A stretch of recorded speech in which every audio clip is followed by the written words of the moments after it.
লজ্জা করে একটা কুকুরকে নিয়ে করো, কুকুরের সাথে সেক্স করো, তুমি লজ্জা করো না? তোমার মোবাইলে তাহলে এইসব সাইটগুলো কি করে আছে? তোমার বাড়িতে কে কে আছে?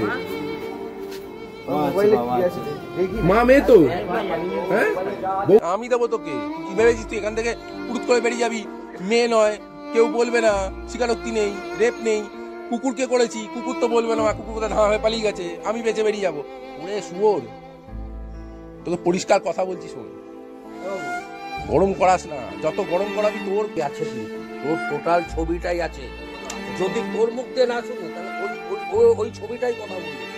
আমি তোর সঙ্গে কিচ্ছু করি, ঠিক আছে?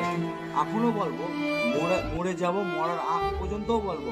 আমি যদি কিচ্ছু করে থাকতাম তাহলে আমি এখানে থাকতাম না, এত সময় কখন গ্রামে চলে যেতাম। তাহলে সব ছবিগুলো দেখিয়ে দিই। তুই দাঁড়া, এক মিনিট দাঁড়া বাপান, তুই কুকুরের সঙ্গে কিছু করিস নি? শিওর? তুই কি করছিলি? ক্লাবের দোতলায় ঘুমোচ্ছিলি, ছিটকিনি লাগিয়ে কুকুরটা এলো, নক করলো। কি অন্যায়টা কি করেছো? অন্যায়টা কি করেছো বলো? অন্যায় কুকুরটা ছিল ছাদের মাথায়। ছাদের মাথা না ঘরের ভিতরে? তাহলে ছাদের মাথা বলছো কেন? তারপরে কুকুরটার সাথে কি করেছো তুমি?